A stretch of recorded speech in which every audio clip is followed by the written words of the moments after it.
the beauty of the 8 key questions and the strategy is that rises up to empower the person to say, well, yes, there is something I can do. I can stop, acknowledge the situation as an ethical situation, and then ask these questions. So it's really a tool for empowerment when you talk about use of this strategy in decisions that might be high stakes for people. Welcome to Being the Change, the official podcast of James Madison University, brought to you by Madison Magazine. Each episode brings you stories of how members of the JMU community combine intellect with action to live lives of purpose and meaning. That's being the change. What's up, JMU? Andy Perrine here. Welcome to Being the Change.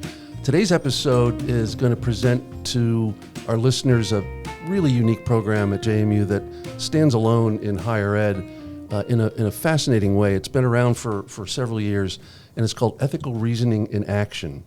And there's 3 guests here with us today who make this thing go, unbelievably so, because it's huge, and it's just 2 people and a 3rd research fellow. But with us today is Dr. Christian Early. He's Director of Ethical Reasoning in Action. Casey Damati, she's the Assistant Director, and she handles it ably so. Casey used to work in our area, so I know Casey pretty well. Thanks, Andy. And Dan Holt, he's a professor of psychology, and he's acting as a research fellow attached to Ethical Reasoning in Action. So welcome, Dan. Thanks for having me. Well, to start, to give our listeners sort of an overview, a 35,000-foot view of Ethical Reasoning in Action, Christian, why don't you describe the program and what it aims to accomplish? Sure. The thing to do actually is to go all the way back to the first director and my friend and colleague, Dr. Bill Hawke. He's a philosopher. I'm also philosophically trained, but he had this idea in class of how can I help students make better decisions? Mm-hmm. And it's really just as practical as that. That's part of the inaction bit. He realized that he was talking about a lot of people who had made contributions to our understanding of the world and thought and all of that, but what difference did it really make in the lives of students, in everyday life? And so he came up with this idea that if you ask yourself some questions before you make a decision, you make a better decision. So I like to give the example of maybe you're buying a used car. And you could go out and find a lot and look at a car and go, that looks like a great car, I'm just going to buy it. Or you could ask yourself some questions first. And when I ask people what questions they should ask, we almost all come up with the same set of questions. Usually something like, how much does it cost? Is it safe? Is it reliable? What do I need it to do? And there are about 5, 6, 7, maybe 8 questions that you could ask yourself. Nice foreshadowing. Yeah, that's right. That's what I was thinking. So if you ask yourself that list of questions, you end up making a better decision. So then he thought, okay, well, if that's true for, let's say, car buying, what if it's true in general? And he noticed that there were other professions that did the same thing. So journalists asked themselves questions to get the story. Pilots ask a whole long list of questions before you take off. That's actually a really good idea, it turns out. There's a great book called The Checklist Regime. That's the thing. The Checklist Manifesto. Checklist Manifesto, right. That's right. Atul Gawande. So he just used that insight and brought it into ethics. So that's not to say that you shouldn't learn about Aristotle, you shouldn't learn about Kant and Mill and all of these other things, but just practically helping you make a decision, asking these 8 key questions he came up with through field research would just make for better decision making. That's it. And since that germ in that, I don't know what class he was teaching, but it has just exploded into something that other universities are interested in. We are pursuing it. We're doing psychological research now with Dan coming on board. Students' lives are being changed by it. So I teach a class on ethical reasoning, and at the end of the class, I always ask students, can you point to a decision that you made this semester that was different because you know about the 8 key questions? And consistently, I've taught here for 7 years, about 2/3 of students, so 66%, which I think is a really high success rate, they say, yes, I know exactly 1 or more instances where this has changed what I did.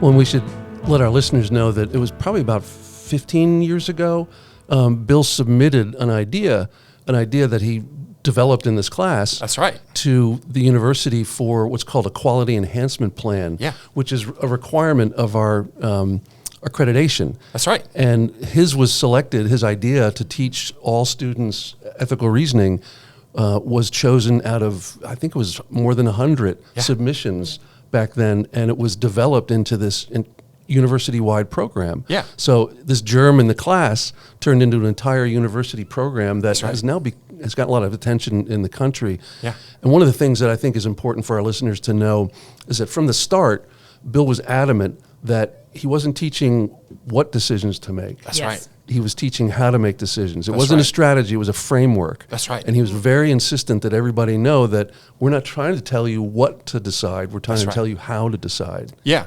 And that actually brings up a really important point, because at the state university level, we've had real difficulty in how to figure out how to teach ethics. How are we going to do ethics education?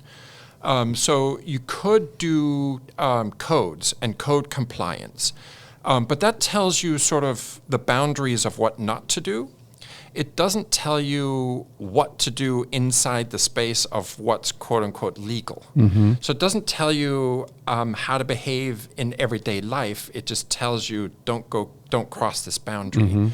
And apart from teaching theory, we haven't had any other good ideas. This is the best new idea that has come on the scene for, well, I'm going to say probably since the Enlightenment, but that's a pretty heavy claim. That's a pretty big claim. But actually, the interest in practical rationality has been growing, because we realized that this happened in operating rooms and in other places where surgeons needed to make quick decisions, like how are you going to figure out what to do. And so that need for practical rationality has been recognized now for about 50, 60 years. And Bill was in that slipstream. Right. And he had the idea, which is brilliant. And what's brilliant about it is anyone can get it. Sure. It's so approachable. Right. So a first-year student, they come in, they're taught this strategy, and they're like, that makes sense. I can put it to immediate use. Well, speaking of first-year students, Casey, you're the one who makes this thing go in a pretty substantial way in terms of the logistics. And every student goes through this training, familiarity with the 8 key questions when they're at orientation. Isn't that right? That's right. Every year since the QEP was accepted here at JMU, we've facilitated in some way the delivery of It's Complicated, which is our signature workshop that we pair with orientation to deliver. Every year we invite students to join a Canvas course and experience a workshop in the 8 key questions to learn the strategy. And they do it before they come on campus, which is the great part about it, because what Christian mentioned, it's accessible to anyone. And so students don't need to take Phil 100 to get the 8 key questions or to put them to use right away. And they are asked to discuss a certain topic, and it changes every few years. Right. We do have scenarios. Right. We've ranged from scenarios that address resource management. So with hurricanes, we've addressed the opioid. Who do you save first? Who do you save first? Right. Yeah, the opioid crisis. Do you allow Narcan on a campus? We've also addressed artificial intelligence and the mental health crisis. And genetic engineering? Not yet. Okay. We found that we tend to be on the cusp of whatever events are happening. So we want to be really careful with our scenarios because we don't want to manifest anything horrible. Right. But it gives students the ability to access this part of their mind in a way that keeps the learning curve at that place where proximal development can happen, but it doesn't stress them out too much.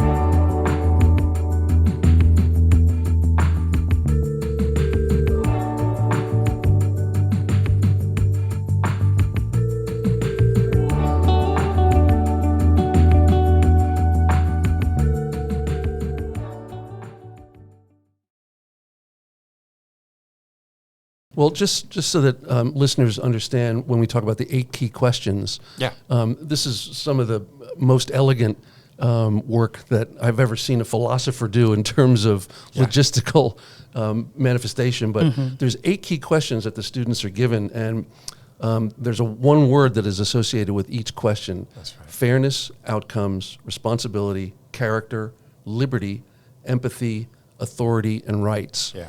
And from what I know about Bill, that list of 8 key questions pretty much represents most of Western philosophy. That's true. Yeah. But it's not tied to that. So he recognized that fairness will operate in Chinese culture, in African culture. Now, it may look different, right, but fairness has traction in any culture that you look at. Responsibility has a character. Again, our list of virtues may differ, but character, who do I want to become, is operating at the practical level almost anywhere that you look, and empathy and rights. And so what's great about it is you're really low to the ground on decision making, and you're not necessarily having to appeal to larger theoretical frameworks to get decision making operating. So whether or not I should, mind the speed limit driving through a neighborhood, right, could be character. That's right. Rather than authority. Absolutely. Sure. Yeah. I want to be the best person I can, so I'm not going to speed through this neighborhood because there might be kids, rather than I don't want to get a ticket. That's exactly right. And the great part about it is that it's a skill that can be developed. It's not something that is imposed on a student that they have to follow. The more you use it, I liken it to a muscle. When students on campus ask about this, I say, if you don't use it, you'll lose it. So repetitive asking of questions makes it easier and quicker to incorporate ethical reasoning and ethical thinking into your decision making.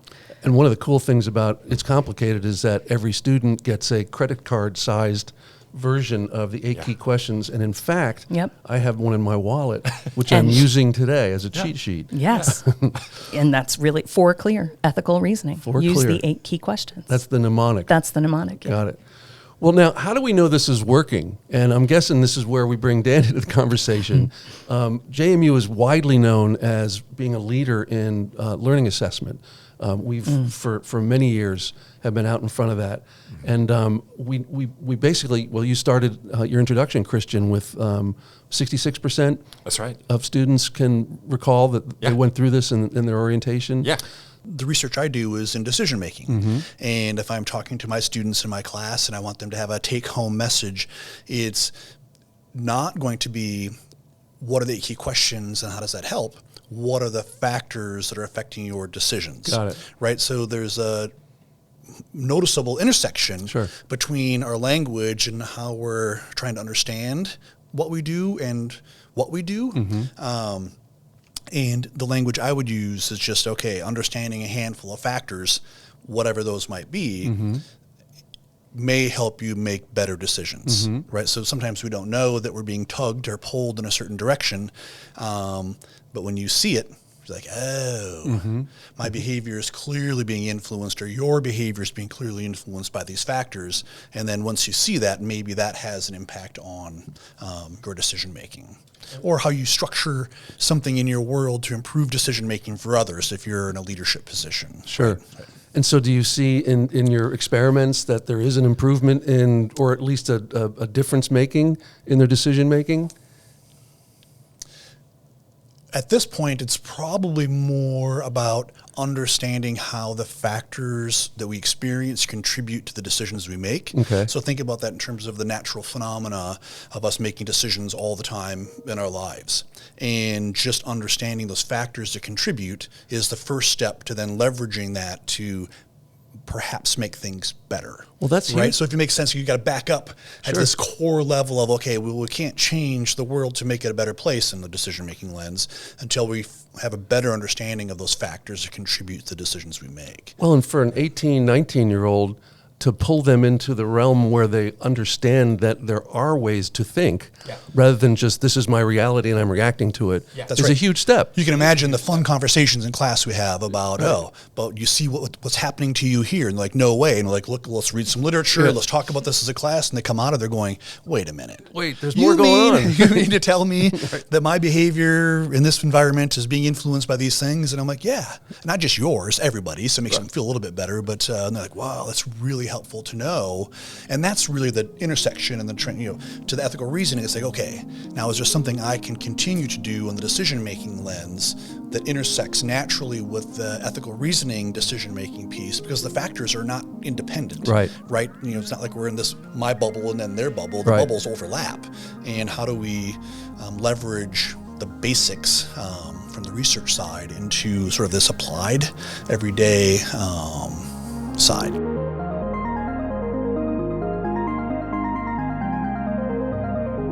Well, and the proverbial light bulb getting switched on when you're a college student, this one might be the best and most important one we can switch on for them or help them to switch on themselves. Yeah. So one way that we think about this is that decision making can flow from at least two systems. One that is fast, intuitive, and effortless, and one that is very slow and methodical and takes a lot of effort. And Danny Kahneman wrote a great book about that. Exactly, Thinking Fast and Slow. Right. So we know that we can impact behavior by targeting system one. That's the fast, intuitive system. So for example, if you want organ donation, it's easier to have an opt-out system than an opt-in system because it takes effort to do something. And so if you want a whole bunch of organs, you're going to want an opt-out system because you've shaped the environment such that you're going to get that result. The question is whether you can train system one to operate differently, and whether you can leverage system two, which is the effortful system, to shape system one. That's what the 8 key questions are doing. When Casey says practice, practice, practice, or habit, habit, habit, or do it over and over and over again, what you're doing, like when we adopt a morning routine or anything that we do en route, you're teaching the system how to operate in automatic mode. So the idea is if we can teach the 8 key questions, habituate them, you're moving the process of ethical decision making from system 2, which is effortful, to system 1, which is effortless. And we know that we can shape the maze in such a way that the rat chooses left, right.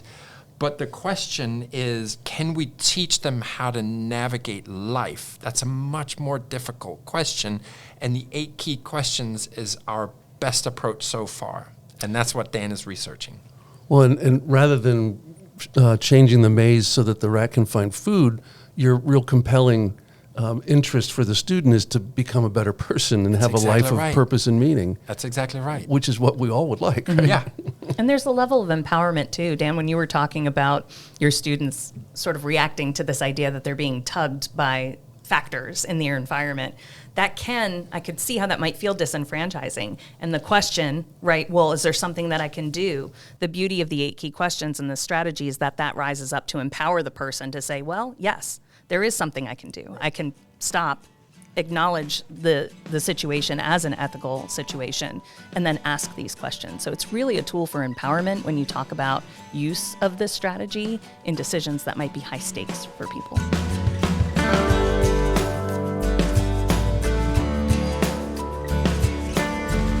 Well, one of the things that I think our listeners would be delighted to know is that this really is quite unique in higher ed.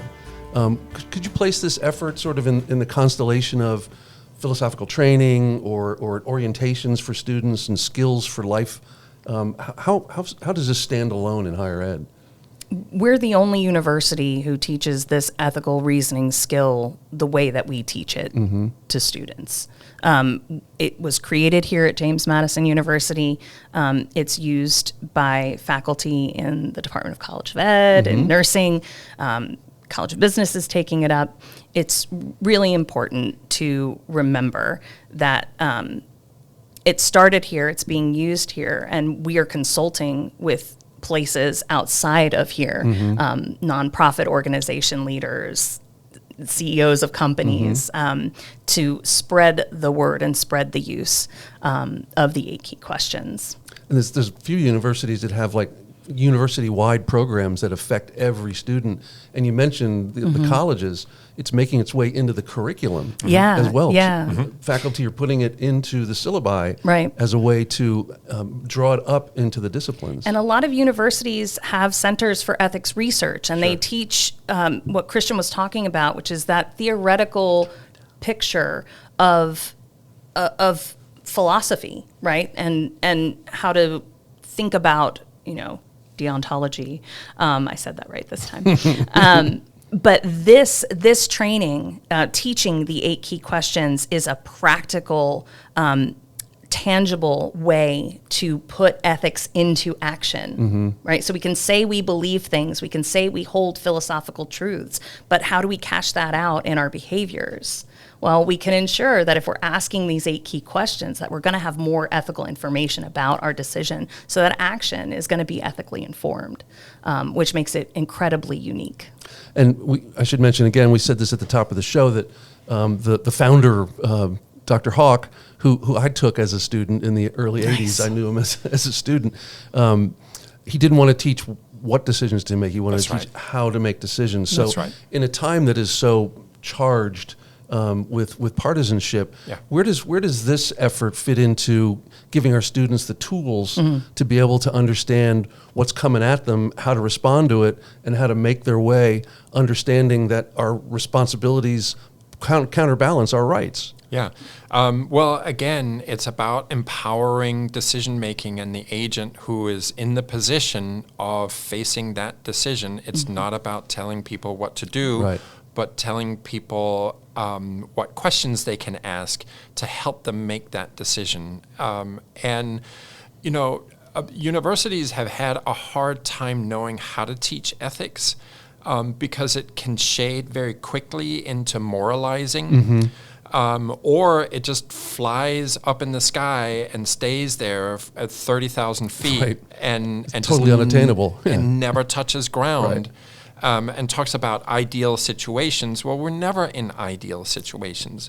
There are always circumstances that play into this or that decision making. And so this is a practical approach that is created to help people navigate life. And what students tell me at the end of the semester is, I don't know what comes next in my life, but at least now I know how to think about it, and I know how I can make a decision that's better than before.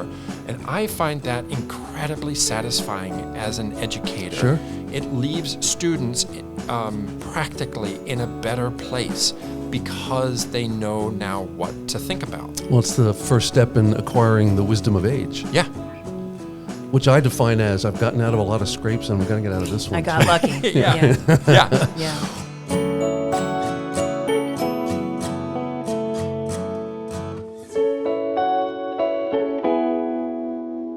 Well, so what's the future for the program?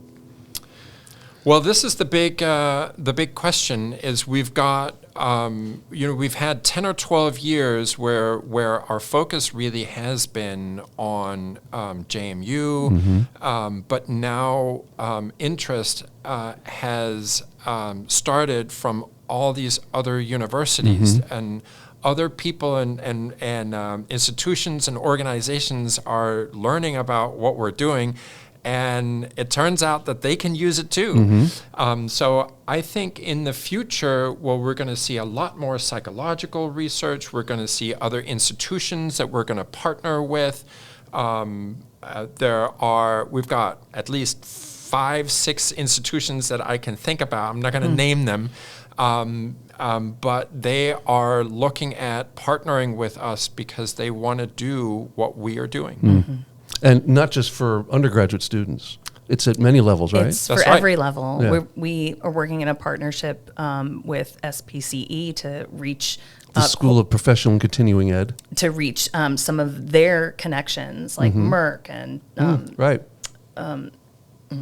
They're others. designing programs, training programs for corporations. corporations Right. locally. So that's been a really great opportunity to share the 8 key questions in a practical, non-academic setting. That's exciting. It is very exciting, and the reaction for places like Merck and others the uptake is quick, and they want Sure. to use it. That's the attractive thing about this. The efficacy is almost like immediate. It is. Right. It really, really is. I'd like to ask the person who doesn't want those skills. Yeah, right. Yourself and the people you're around, right? Right. If I want to give me a room with 100 people, I want them all to be really good at reasoning ethically, right? Right. I feel better in that space. And Right. how could you not want that? Yeah, Right. exactly. Being able to be the person in the room to say, hang on, I have a question.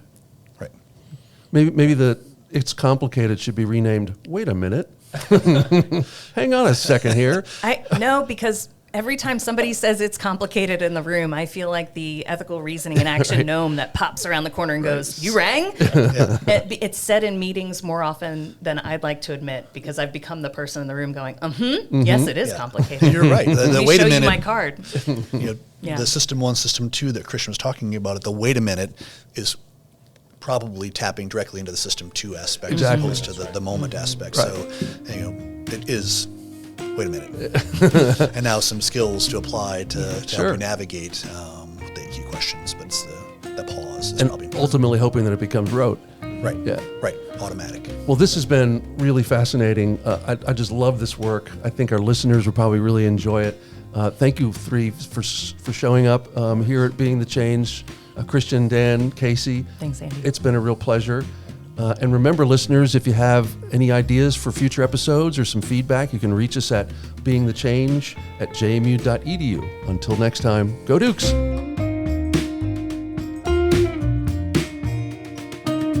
Thanks for listening.